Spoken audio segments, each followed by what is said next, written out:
Escolteu, agafo el micròfon i us dono la benvinguda formalment, institucionalment, encara que ja sabeu que aquí a l'escola les fem poc formalment i poc institucionalment, justament per facilitar aquest compromís amb el creixement continu.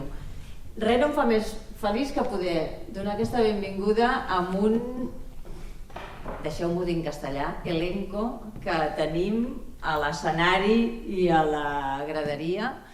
Realment aquesta TECSMUC us ha reunit a les persones que més involucrades esteu en fer de la música i la seva relació amb la tecnologia una qüestió natural, una qüestió que no sigui realment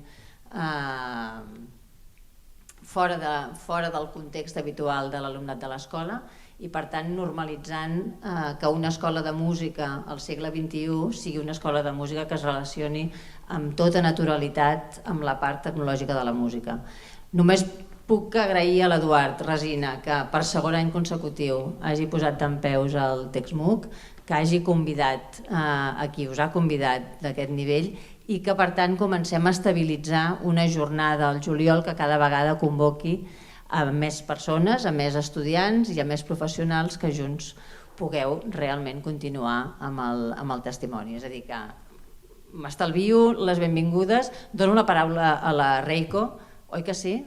Que you will explain a little bit what more will happen this afternoon and introduce to all the other members of the seminar. Okay? Thank you. No, cal que m'aplaudiu per això. Hi. Thank you, Nuria. Okay. Okay, well, I guess we can welcome the panelists now. So this portion is going to be English. This panel discussion will be with 4 panelists, very talented, very diverse. And I think you can come already, please.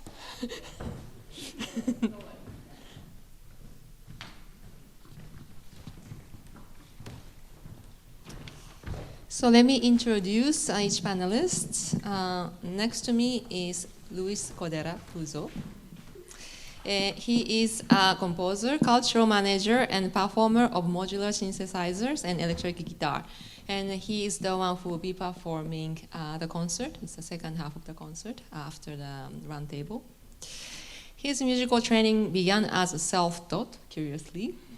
And later, he studied piano, electric guitar, percussion, and trombone, and then focused on composition at ESMUC here, and Hochschule für Musik Karlsruhe. And among many other activities, he has stood out for his active participation in the use of performance of modular synthesizers, which you will listen to later. His instrumental technique focused on performativity and precise interaction with other musicians has allowed him to compose pieces for modular synthesizer and orchestra, premiered by OBC in 2023.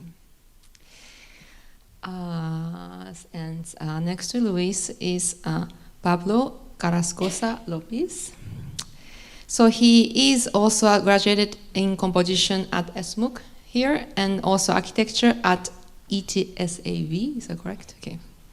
And he has been a guest composer at L'Auditori and was commissioned to write orchestral piece for OBC as well. He has won awards in contemporary dancing projects, audiovisual music field, animated film music, and he works as a live electronics performer, releasing several experimental techno tracks. He is currently the artistic director of the contemporary music ensemble Crossing Lines, and professor at Thalia de Musique, and also here at ESMUC. And next to Pablo is Tomomi Kubo. She is an ondo martono player, which you see in front of you on the right-hand side. Very rare opportunity to see the ondo martono and to actually to listen to the ondo martono. She is an improviser and composer based in Spain. She has been involved in a wide variety of activities, such as collaborating with orchestra, chamber music, contemporary dancers, and theater companies, as well as the accompaniment to films and TV drama music. After graduating from Kunitachi College of Music in Japan, Tomomi went to France to study on the martono at Conservatoire France Nationale and graduated from the school with highest honors. She studied the instrument under Takashi Harada and Pascal Rousse Lacordaire. That's good, correct. Okay. And finally, we have Alex Varagina, sorry. So he is a physicist, sound technician, programmer, and musician with various postgraduate degrees in music technology. He is a co-director of the Barcelona Laptop Orchestra and founder of the WU Collective, is that correct pronunciation? Yes. Where he develops interactive technologies for the performing arts. He is a professor at the Department of Technology and Music Management at ESMUC. So today's roundtable is entitled From on-the-martono to modular synthesizers, the evolution, aesthetics, and future of electronic music instruments. So to start, I would like to ask each panelist how you came to play this, let's say, not so traditional instrument.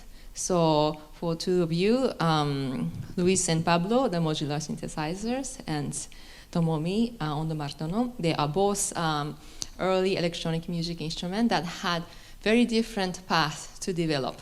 And Alex, if you don't mind, maybe as an instrumental builder and specialist of music technology, you can perhaps talk about what are the differences in this development. Would you like to start? Yeah. Well, I started when I was a kid. I was interested in electronic music, and I tried several scenes before the modular, but I mean, it can look like more complex than, I don't know, standalone scenes. But for me, there was a click because it's the best, I think it's the best situation to understand how synthesis work. Because if you don't understand it, it doesn't sound. I mean, you have to you have to patch the sound yourself. So sometimes with the standalones, especially if they have a lot of menus or other things, they are hidden. But they, you turn on and it works. It works. With the modular, you really have to, and it's easier to see. So, I mean, I was interested in electronic music, but I have been focused more and more on this because, yeah, for me it's more clear, actually, than other instruments. And the thing I like most is that you can personalize it to your own tastes. Actually, my synth is not very, configuration today, it's not very balanced. It's really, there are some things lacking if you want to do some regular music that I cannot do because I don't have it with me. So for me it was very important to be able to personalize and to actually for every piece to find exactly what I need. And that I think is the best thing of the modular wall, that you can really choose the configuration because of your tastes or your orientation. My beginning with electronics was not with the modular synth, was with software electronics, let's say, with the computer. And in fact, I was introduced to the modular synth by Luis. He lent me his modular synth one day, and I kept it in my place like for 2 months or something. And then I tried there, and I really liked and enjoyed the thing, so that's why I'm now playing the modular synth. I totally agree with Luis, what he said about the instrument. What I also like a lot about the modular synth is the constraints.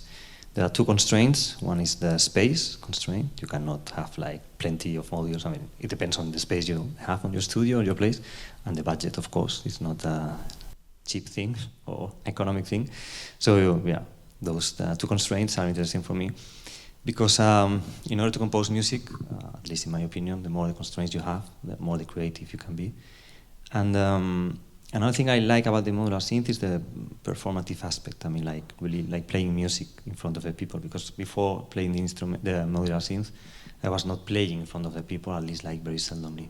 I used to like program the music and then like do the thing, you know, like typical tape, let's say.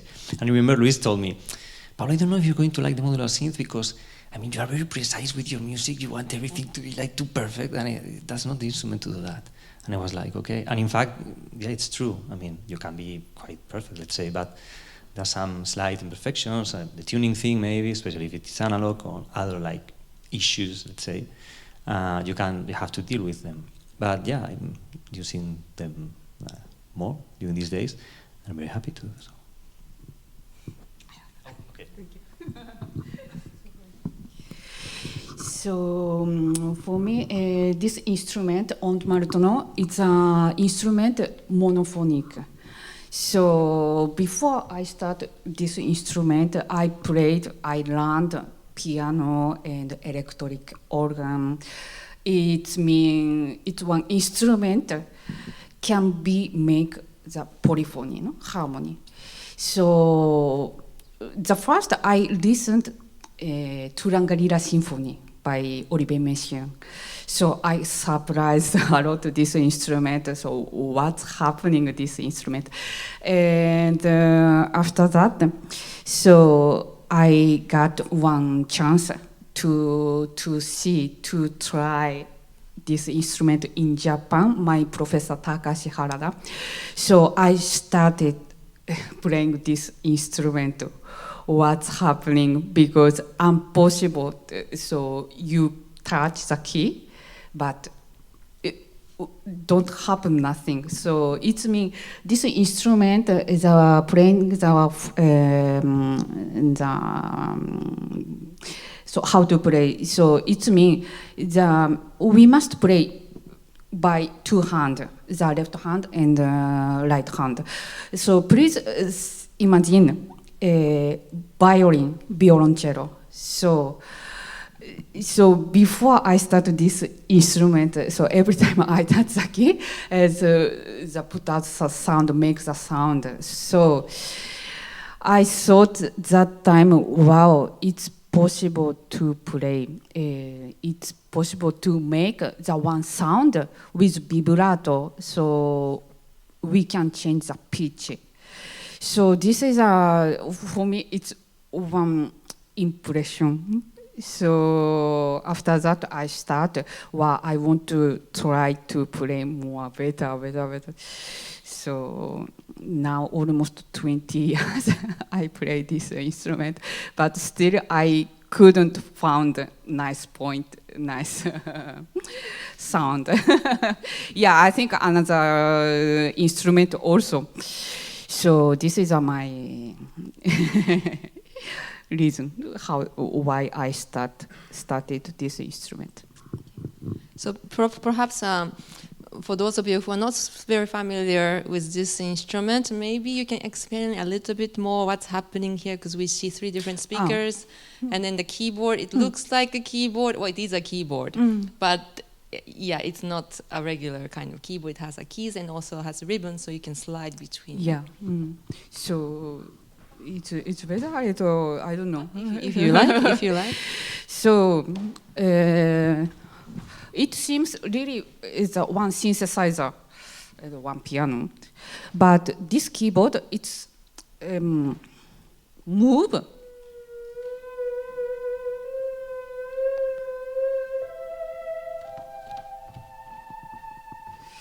So now I use the pedal, but normally must play by two hands.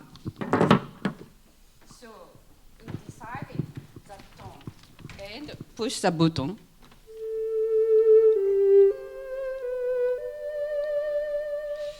It's this button is named touch. So if to push.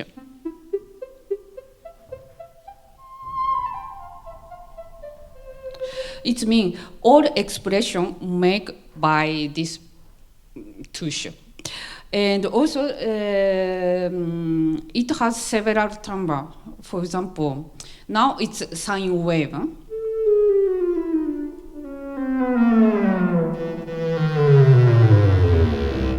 And also, the combination of the speaker, also it's very important. For example, this speaker is a main speaker. The next to main speaker, it's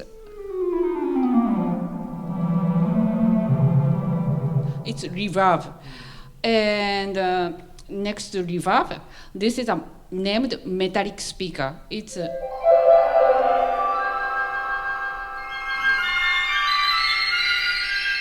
so every time the player combinate the timbre and the speakers. Like that. And also, so I must say, so this instrument is monophonic, but we can make the harmony. For example,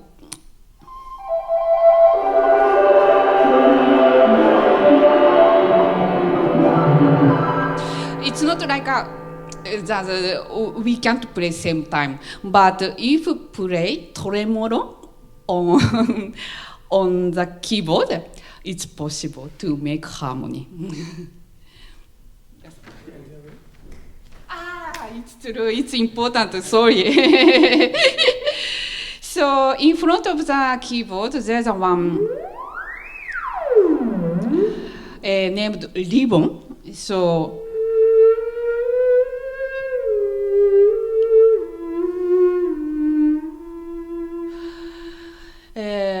when we play with ribbon, so we can play more sensitivity, so we can more control the more vibrato and pitch. And the speed of vibrato, so it's iconic of Ond Martono. I think it's all. Thank you.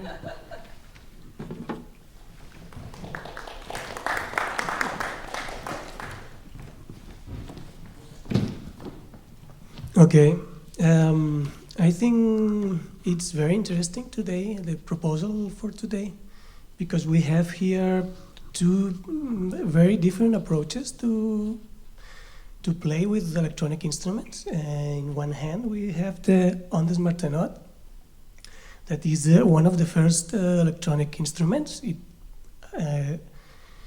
has almost 100 years. 1920. 1919, the Maurice Martenot, who was invented this instrument, he started developing, making this instrument. So Okay. almost 100. And I think to compare both approaches, I think the most interesting thing to mention about the Ondes Martenot is that the conception is similar to the theremin, in the sense that there is a concern in direct expression, in expression, in gestual expression, no, in the sense that your gestures are translated to the sound directly, and there is this ring that has a wide range of variety to make precise movements in the pitch, and with the button is the same with the volume. And in the other hand, we have the modular synthesizer, in which I think the two main characteristics are, first one is that you can have a lot of different timbres.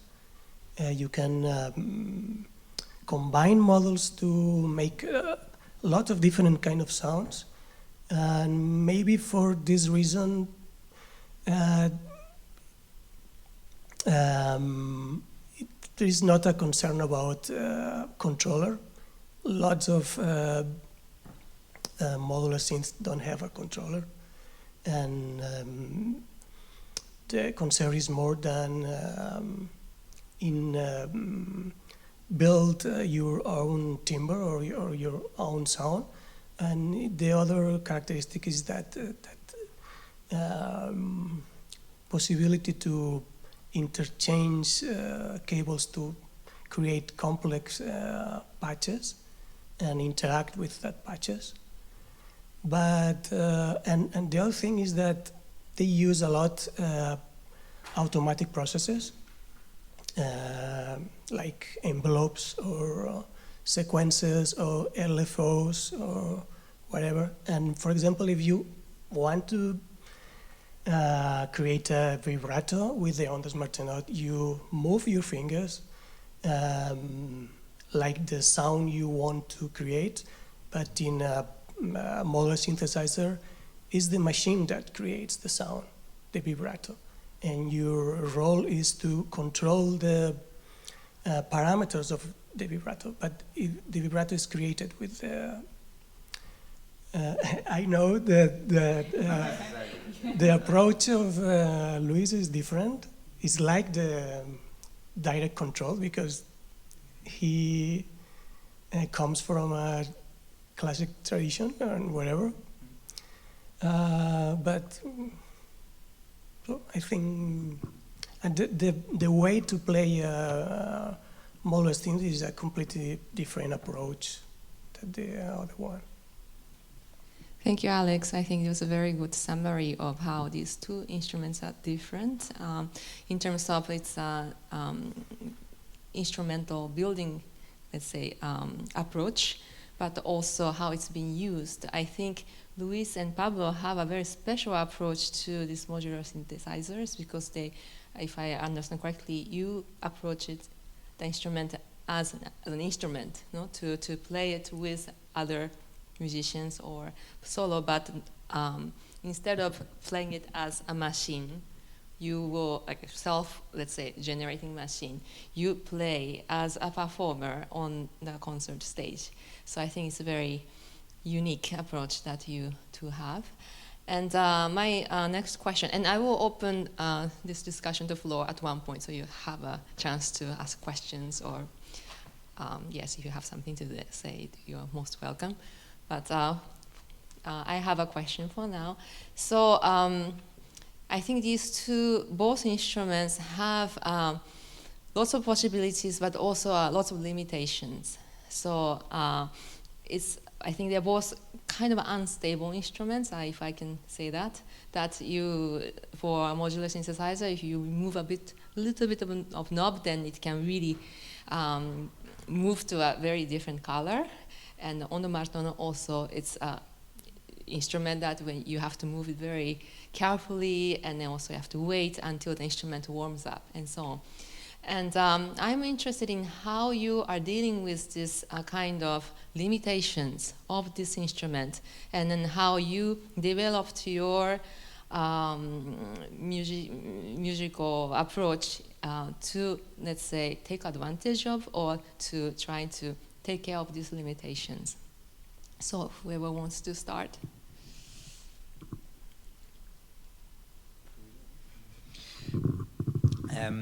Indeed, it's a complicated thing. It depends a little bit on how you want to work, how you want to work with the instrument. If you play with other people, if it's important, I don't know, to have the same pitch for all the people, then it can be complicated. There are also several users who are more stable than others.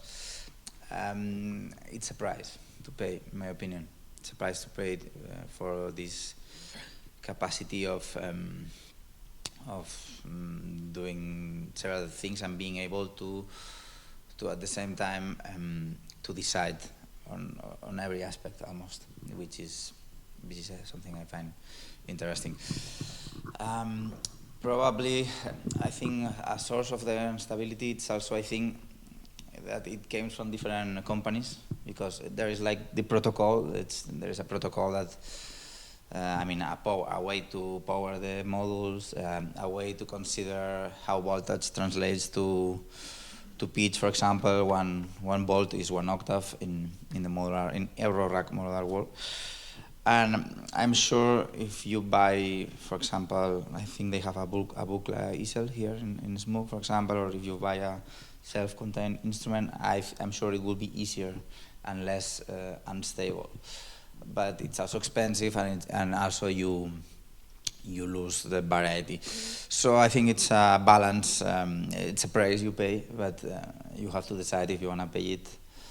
Not only money, which is also, but if you want to have total personalization about some things, being able to find all these small points, between two super analog, super modulated high frequencies, all the thing that happens, then you have to pay the price of being very scared before performing, and I don't know. I have a tuner in the instrument, and I use it every time, constantly, because sometimes, for example, when I came here, I was in a class teaching, and the oscillator was calibrated in a way. Here, temperature is different, it's a little bit more cold, and it's already different, and it's annoying. And I am scared now when I'm going to play. I don't know if it will be still there, but I hope so.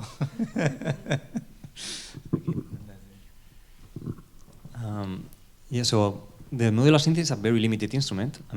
There's lots of cables and modules, and you may, if you don't know the instrument, you may think that you can do lots of things. And you can, but you need lots of modules and cables to do that. And also, changing a patch is it's a whole thing. So the problem in live music with the modular synth is that repatching things is a slow process. And sometimes sounds disappear because you only have 1, 2, or 3 oscillators or whatever, and then you have to take the cable to go to another place, and then it stops. No? So you really have to plan what you're going to do. Improvising with this instrument is not that easy. You really have to, because you have to build the instrument before, because that's not an instrument. That's plenty of modules with no sound if you don't patch the cable. So first you have to build your own instrument for your own spectacle, and then from there you can improvise. But it's quite rigid in the end, which is not a bad thing, it's thing. So also, if you don't know the instrument that much, in order to produce a sound, you need lots of modules. If I want to imitate the sound of a piano, not necessarily the timbre, but the sound, okay? So you press a key and boom, whatever, no? You need a module which is going to make the sound, so that's one specific module. There are modules that combine things, but normally you will have one oscillator, let's say. Then you will have an envelope, which is going to make the volume raise and then go down. Then you need maybe a filter in order to tame the sound a little bit. Then you have to trigger it, so you need a machine that triggers the sound, that makes the, and then you have to change the pitch, so you need another machine in order to change the pitch. So in order to make a simple sound, you need 5 modules.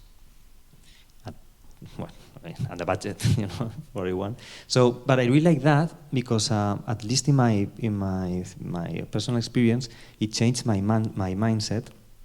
So now I'm thinking, so both electronic music and acoustic music are exchangeable words, at least in my opinion. So the more electronic music I learn, and especially with the modular synth, that is affecting the way I'm thinking acoustic music, and when I'm composing just acoustic music with no amplification, with no electronics, I'm thinking more electronically. So that has opened my approach to composition, let's say, in a broader term. And just last thing, another thing that I really like about a modular synth is because every module has a specific role, you necessarily have to think music in parameters, which are separated. So normally when we think about a melody, we think, if I would say sing a melody, improvise a melody, you are going for sure to sing pitches, but also the rhythm. You are making 2 decisions at the same time, but that's not necessarily the case. Melody is only the pitches, and the rhythm is another thing. There you have them, all the parameters separately. So you really can think music in parameters domain, a bit like in serial music, even though the music can be very different from that stylistic point of view. So that's the thing that I really like about modular synth. That's the approach of parameters separately, and then you connect them, and then everything is in its own. Related to the modular synths, there is a very popular approach to play modular synths, in which the uncertainty is an opportunity, and people tend to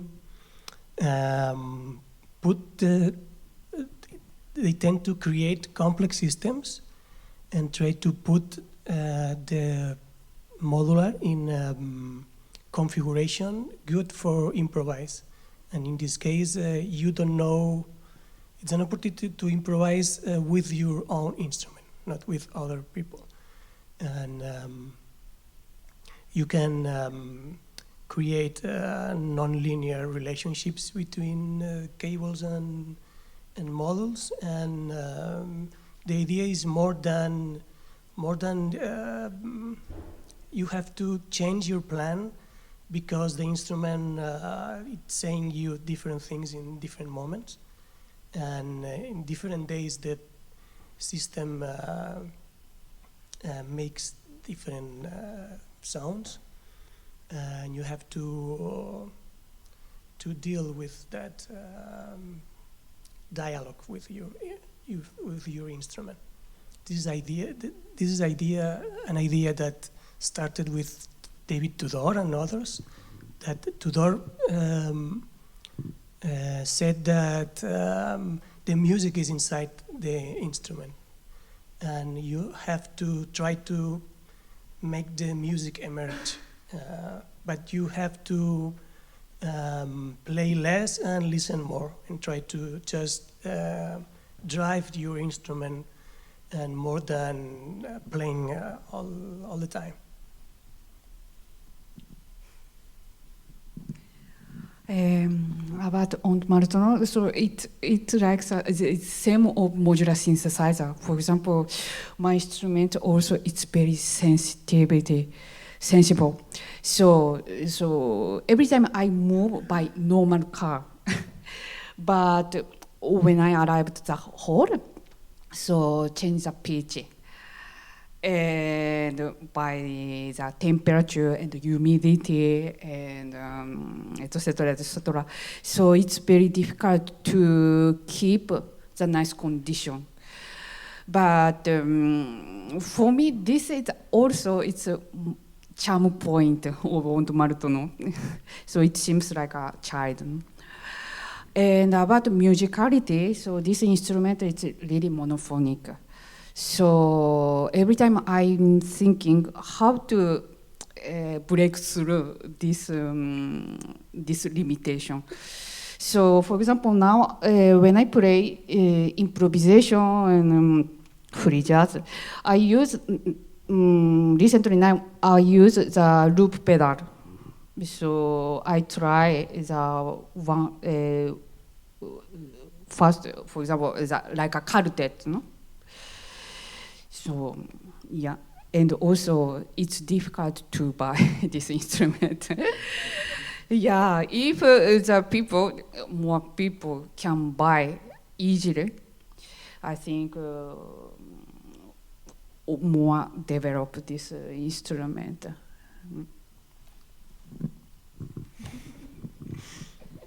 So I have a lot more questions, but I think it would be nice to see if there are any questions from the audience, either to everybody on the panel or just a particular panelist. Thank you.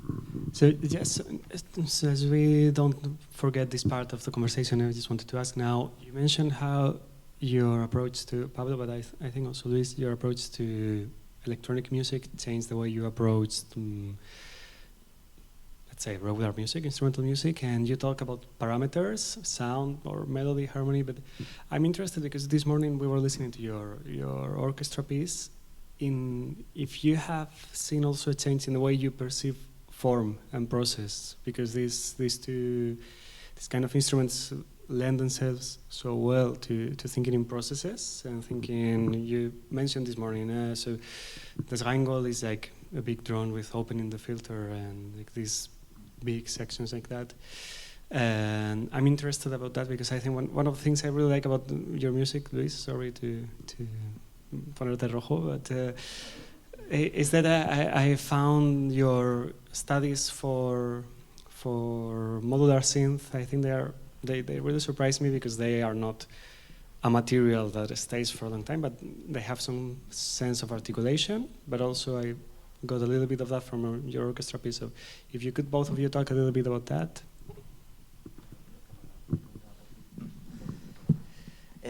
Yes, absolutely.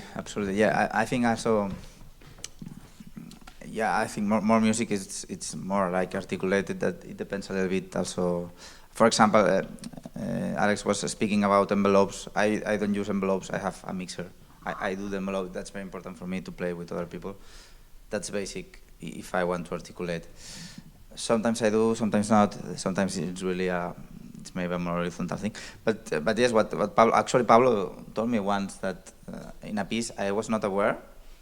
He told me that's like a sequencer, and I was not aware. But and I will say even more, and not only to us because we do electronic music. I mean, young composers when they start, the way to listen is to listen to loudspeakers, not to instruments. And you can see that, or the percussion, for example. They use the percussion at the beginning.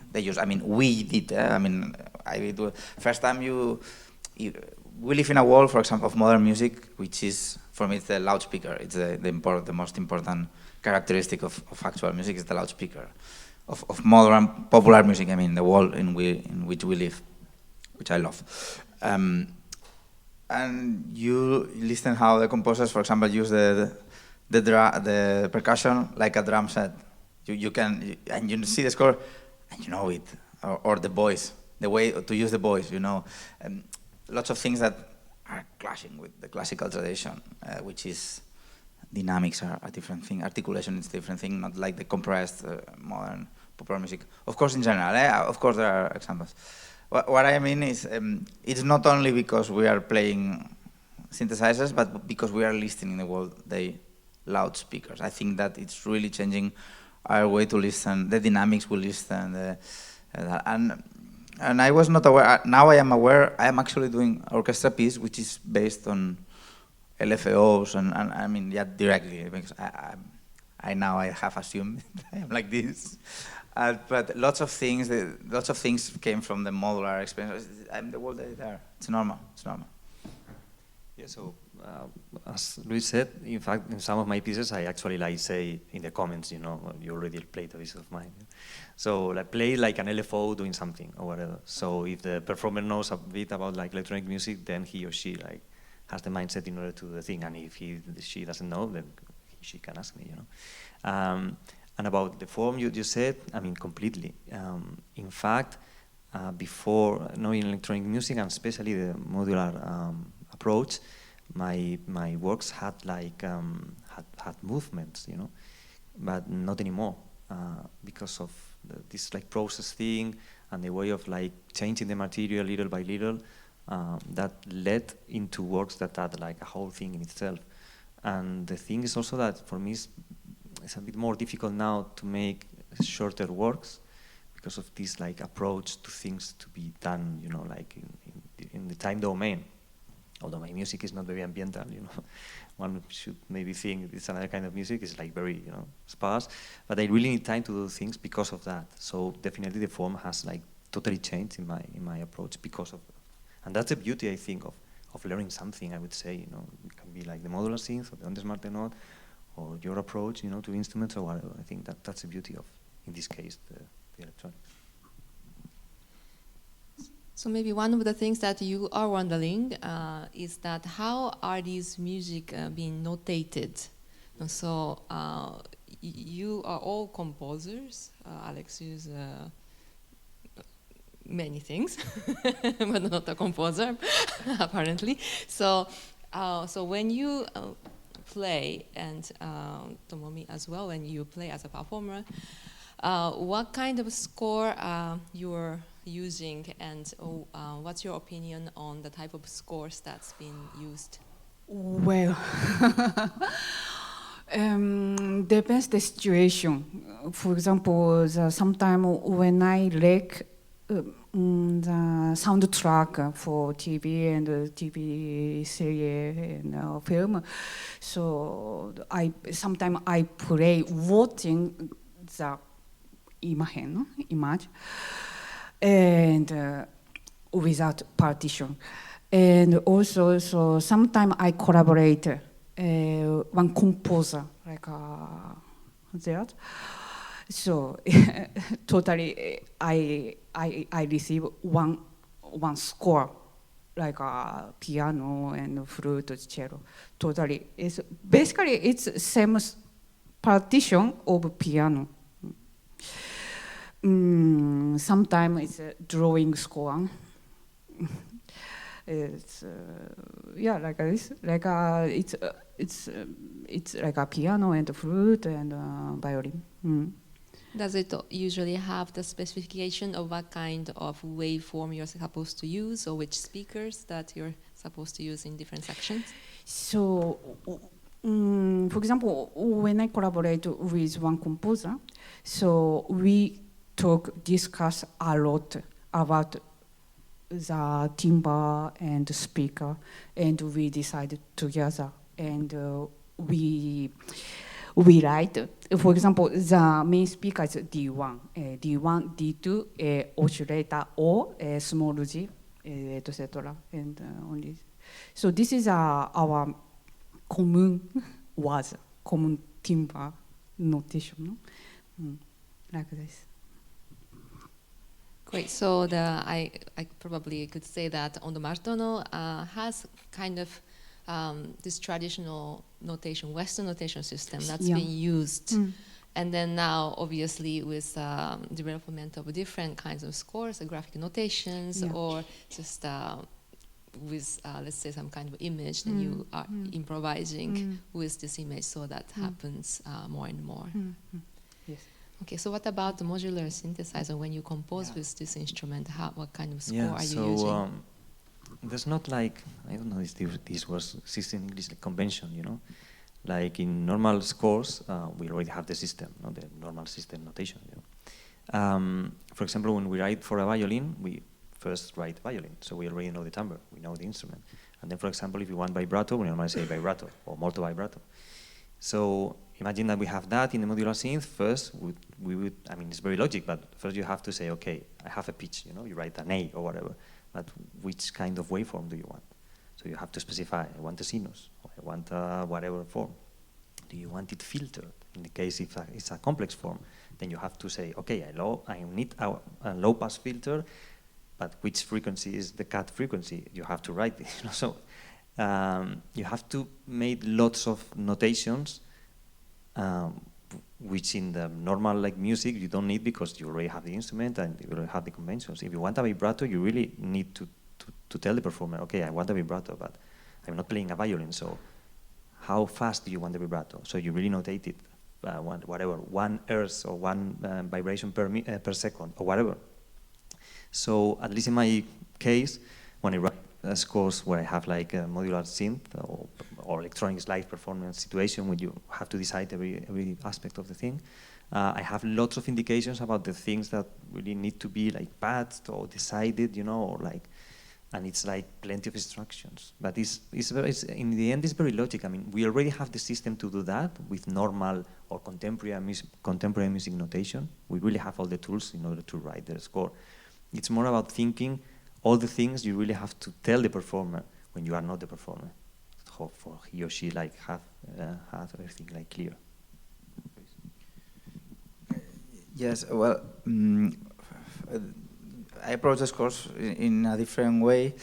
I mean, my approach to the modular is that I will play the piece and not other people. I mean, maybe I have to face it at some point, but it never happened. Normally, my pieces are thought that I play it.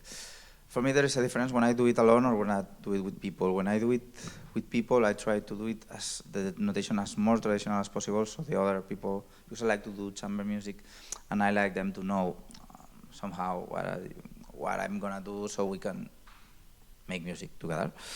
And I also like, I like this idea of doing new things with all notation and not all music with new notation. You know that sometimes notation is like, wow, but the music is not. So I really prefer the other way around. I'm not saying I do new things. And then when I am alone, it's a problem of memory. I have a very bad memory. And I mean, my scores have, I'm sure you do, pictures, videos, sometimes pictures, very close-up pictures, because one knob changes and everything is going to hell. And yeah, but also if I can explain, for me it's also very important the moment of doing the scores. I even when I do for myself, of course I try, I know the wall I am in, but I like to take a little bit of, we were speaking about that in the morning, I like to take a little bit of distance, and I like a lot the paper and the pencil as a place without the limitation of my hands, and in this way I have learned a lot to play the modular also, because if I have a pencil in a hand and the modular in the other, I know I will do much easier things, much comfortable for the hand things, and I really want to have an idea and to try to find that idea better than to satisfy my hands, you know what I mean. And that's for me, that happens with all the instruments. I really like the moment. I know doing scores, it's like not a cool thing now, but I really like the moment of being alone in a table with all these annoying things and cables and problems and intonation problems and whatever. And that moment with the orchestra piece, it was like the moment, okay, when I know what I want to do, then I am alone in the paper, and then I can listen to the orchestra, and it's relaxing a little bit. It's a little bit of place of where it's easier, where you can really think about the idea you wanna imagine, and not what it's sounding. I mean, it's sounding in your head, but I think imagination it's a very important thing in our job. And if it's something constantly sounding, for me it doesn't work as well. I like that moment. Very interesting. Anyone else has a question, comments? Well, if there's anybody else, maybe you should go for, okay? Okay. So the three of you were talking about playing chamber music with other people and being part of like in terms of performativity or gesture. But because you mentioned this idea of listening from the speaker, I would like to ask, how do you feel playing playing chamber music with people after centuries of instruments that sound in a sphere, let's say, coming from a speaker that is kind of directional? And how do you approach this way so the conductor can hear you, the rest of the musicians can hear you, you feel like the sound is coming from you, you have communication, but also you arrive to the audience, because it's kind of a different way of producing sound, the membrane of a speaker from a traditional instrument. So how, if in any way, did you approach these problems? For me? No? Me? Okay. No, I'm thinking. No, it's fine. So that's a super good question, in fact, because it's something that you don't. At least I didn't think that much until I came into the stage, and people are, I don't listen to you, and I oh fuck. So yeah, that's super important. So I mean, there are two ways of dealing with. Well, I mean, two ways of dealing with the balance. Let's say first to the audience with the electronic music, the electronic instrument, and the acoustic ones. One way of doing that is amplifying everything. So everyone is sounding from the PA, let's say, or from the speakers. For certain kinds of music, I like that. For certain kinds of music, more chamber music, I don't. Because you lose that, you lose the focus of where the actual instrument is, and then you're sounding up, and it's very strange. And I really like the sound of the acoustic instruments by their own. So what I normally prefer to do in chamber music, in a context more of classical, let's say, approach to contemporary music, I prefer not amplifying the people and myself being, of course, amplified with one speaker. And then I usually place the speaker very near the instrument, so I'm like another instrument, so we can like make chamber music, and everyone is placed, in its own place, and the sound is coming from that place. If not, it's super strange. Because also that one thing that you may have noticed is when you have a PA, you have and you are sounding in mono, let's say, it's not a mono, it's like double mono. So if I have those two speakers and you are sitting there and you are very close to that speaker, you're going to listen me, let's say, even though I'm playing in mono from that speaker. So I'm like relocated in another place, So that's why I normally don't like the double mono situation, let's say. So that's one way of dealing with, or the two ways, in my opinion, to dealing with the audience. But another point is what you said. what about the rest of the musicians? Because the audience is listening to me, but not the rest of the people. You deal with that normally with monitores. Monitors, you say in English? Like those speakers, like monitoring, yeah. That approach, I don't like it as well because the sound is like coming from here, I'm from there. Also, normally the monitors are not like not the best speakers, you know. So, so what I do with that is not the best thing, but normally I try to place myself in a place where everyone can listen to me. So I really like think about the disposition of every instrument in the stage, and then from there I'm sure that everyone is going to listen to me. But I know there's some other approach, and I think you know more that than me, like spherical, no, like speakers or ways of dealing with that. So yeah, I don't know much about that, but that's the way I deal with it. Maybe for you as a guitarist, the same, right? You have you can play with the amplifier here. Sometimes you are in the PA. It's the same problem. Yeah, that's why. Yeah. Developing these speakers in Zurich, and they have beats, icosahedrons and spheres. For chamber music, so it's kind of for everyone. But I think it's wider than electric guitar because also for all of these instruments, you include them a lot in ensemble and chamber music. So. Well, remember one time what I did is I placed two speakers in front of each other. So I had my speaker, let's say here, you know, facing the audience, and then I had one, just the opposite, like facing people. So it was not a monitor, you know, like there, it was like actually the same place where the sound came. I don't know. So for example, about Untitled Chapter, so we can choose the place, each speaker. So my opinion, so my style. So when I play with piano and with acoustic instrument, I don't use microphone because it's difficult to control the sound and balance. But sometimes when I play with electronics, so must use a speaker. So this is a very problem. So this way, so I use a microphone and I mix the sound of electronics and from the speaker. So it's with ensemble. This is it's very, very, very difficult. But normally, when we play with small ensemble, large ensemble, and orchestra, the Untitled it's the before the orchestra. So we don't use the speaker because it's possible to make the balance with orchestra. But this question is very, every time it's complicated for me.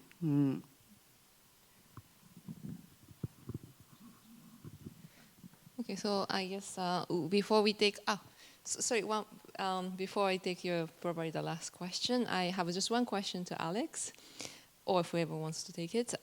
So thinking about future, what kind of methods or maybe possibilities can you imagine to use these kind of instruments, electronic instruments, to teach students in a place like ESMUC? If you can think of anything, it would be very interesting.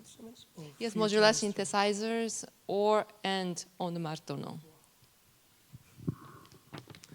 Yeah, I think I'd love to have it's not a bad idea, isn't it? To have an ondes martenot in ESMUC.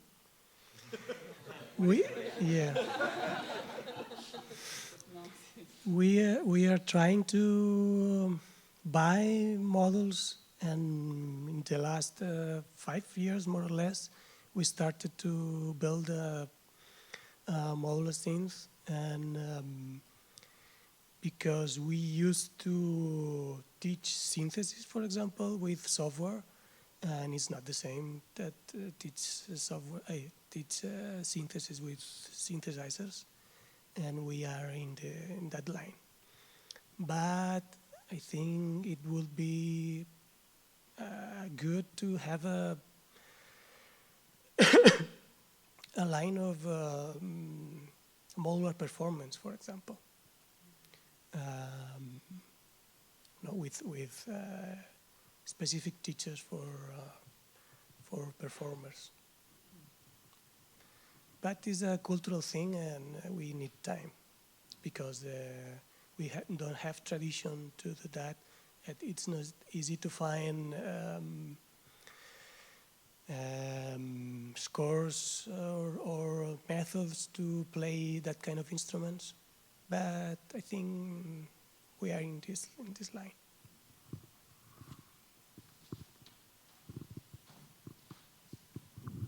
Thank you. I was wondering, because I thought the idea of the sound quality would come out to the question why you are using modular synthesis.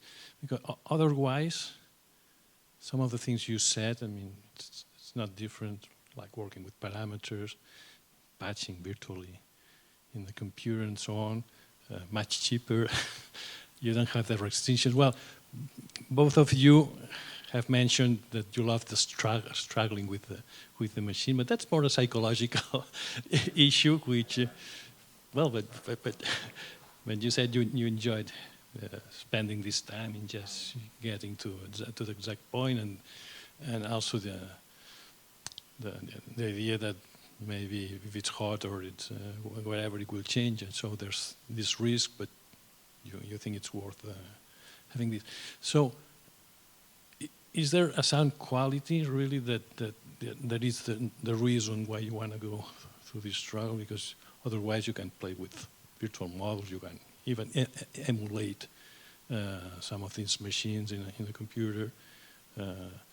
Also, you can program them so that you can trigger situations. With here, I think you cannot sequence how the knob will be changing over time and so on. So is this really the main reason is sound? Because I thought it would come out, but it didn't. Yes, at some point. In the analog domain, for sure. I mean, even though you can have emulations of analog synths in the digital domain, it's not the same, at least for now.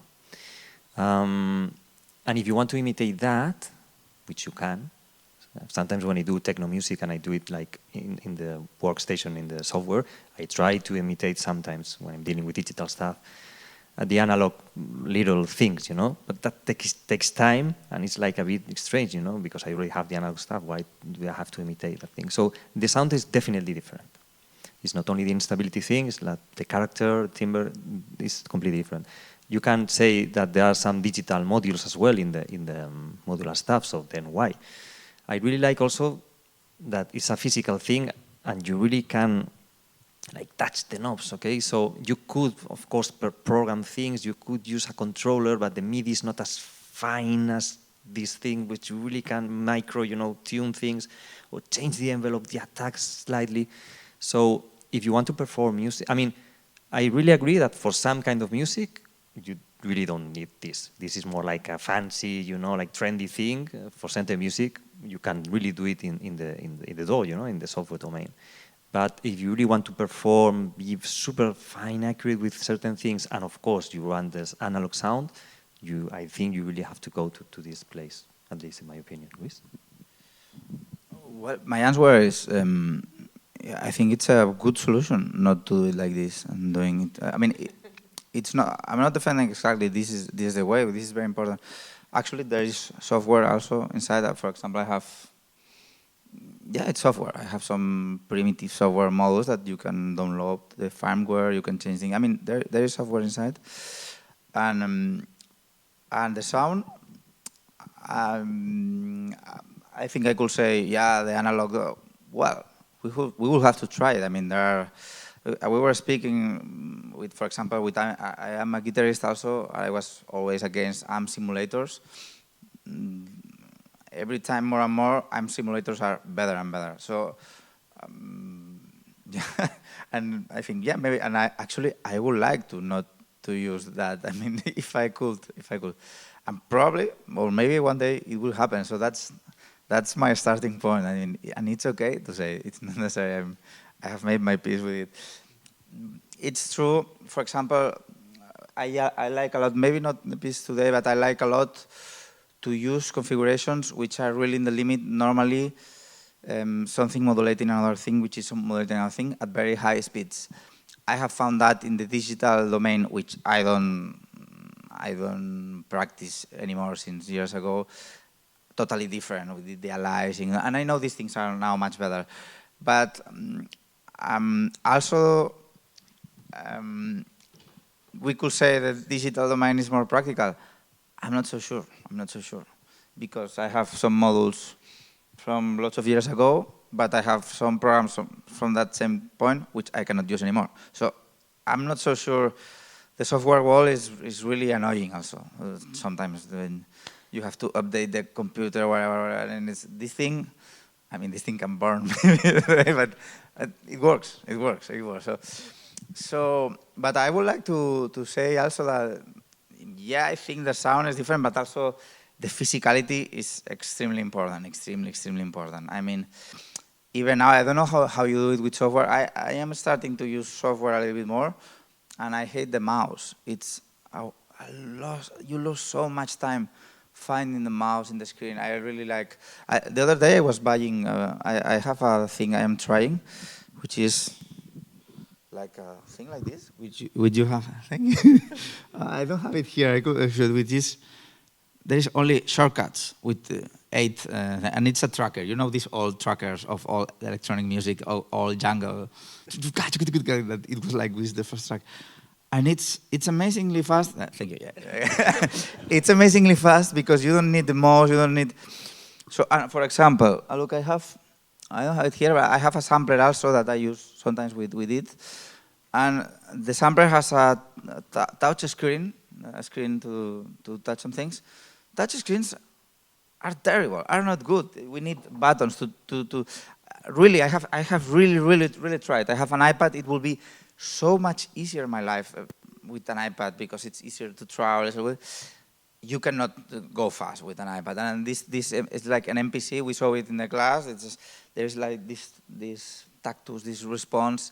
It's like, trying to play the piano in a screen. It doesn't work. It doesn't work. So the physicality, but even the physicality could be also, there are modular physical controllers that you can use that.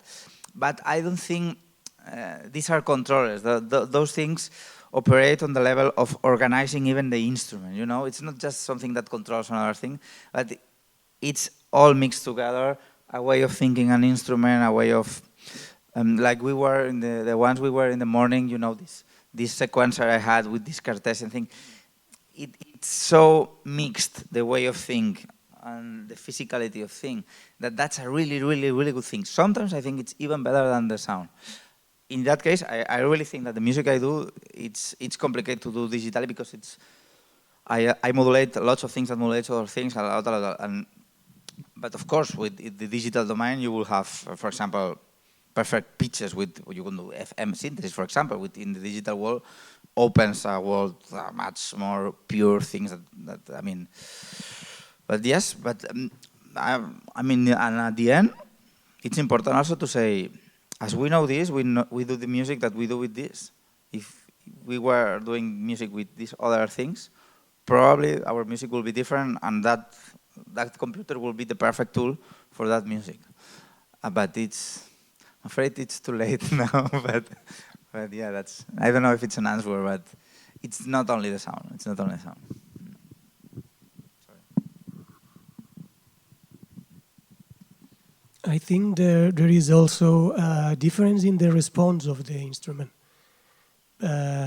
because this machine is an analog machine, and for example, and the feedback loops inside the instrument that you can create with your patches don't work the same way, for example, that in Max. Because Max, for example, Max uses buffers and blocks, and the information from object to object goes from a block of sound to a block of sound. And you cannot create that real-time analog relationships inside the instrument, and the instrument works differently. Yeah, but it's not the same. It's not the same. It's very difficult to create, for example, I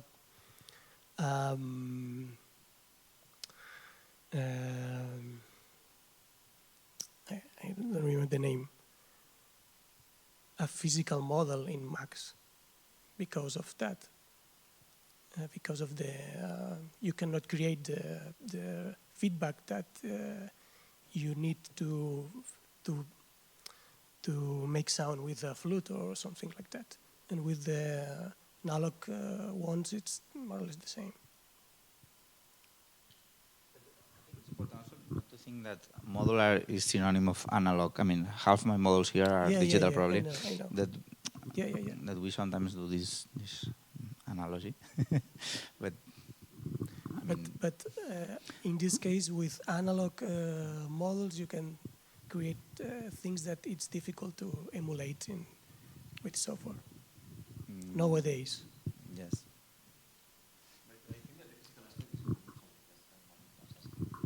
The physical aspect that Luis said is super important. I mean, if I'm dealing with a conductor and I have to watch him or her, and I have like to do something, you know, I really need something like to touch. I cannot do it in a touch screen thing because then I have to see. And of course you can deal with controllers, but then it's not the same. I mean, at least for now. And also I think there are like complementary worlds. So as Luis cleverly said, we do the music that we do because we have this, and when we approach the music with the computer, which I sometimes do as well, my mindset changed a bit, and it can do much more complex things in the computer, for sure. Interaction of things like computer is like amazing for certain things, but for certain things I prefer this. So I think it's not a matter of which one is best or which one is better for the thing we want to do. And I would say that. Okay, so unfortunately we are out of time, so we have to conclude. But just very quickly, just one sentence each. What would be your dream electronic instrument? Whether that would be the extension or improvement to your existing instrument or something that you dream up of. Who wants to start?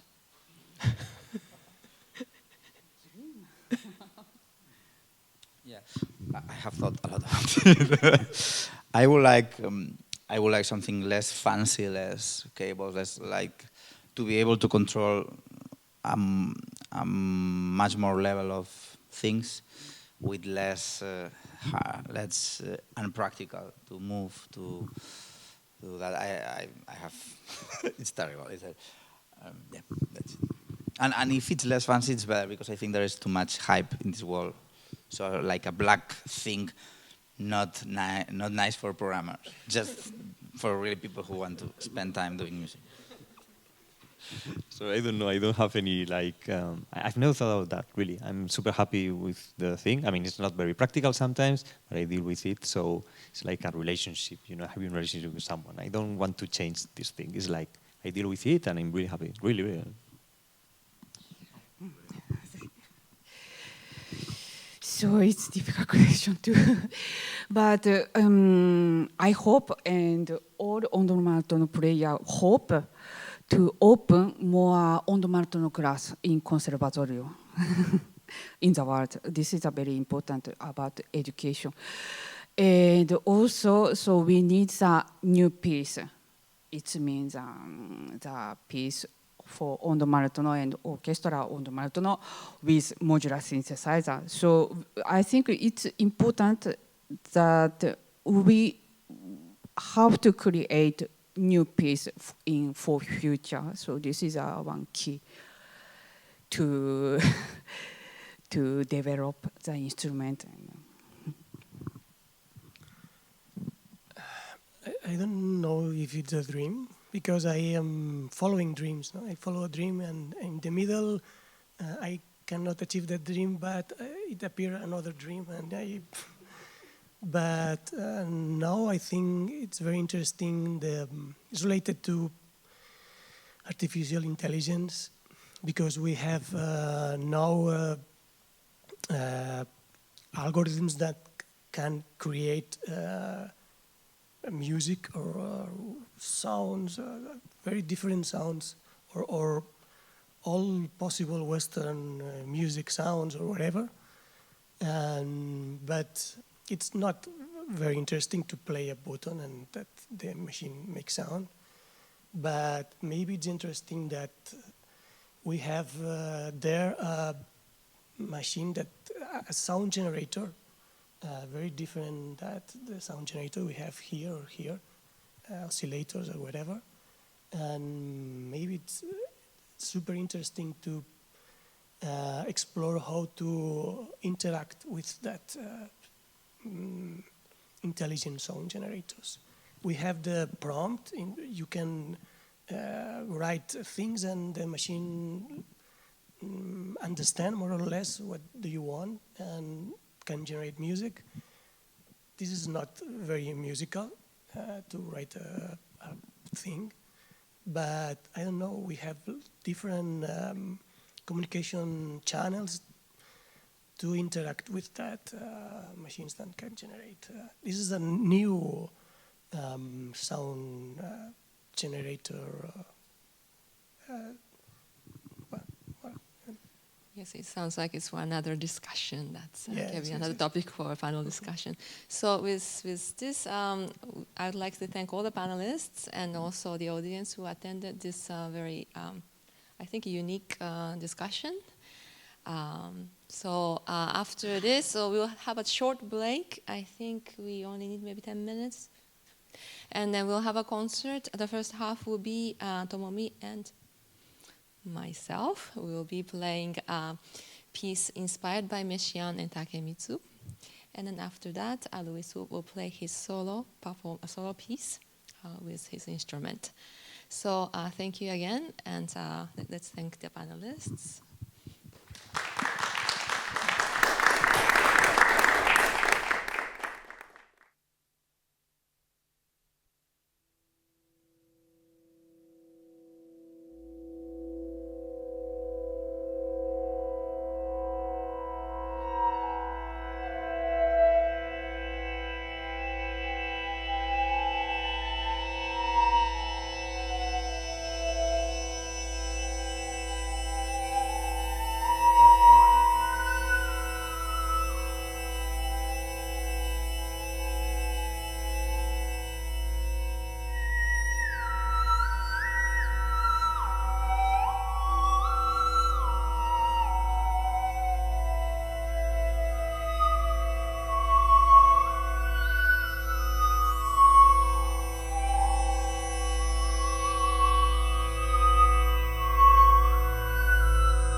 Thank you.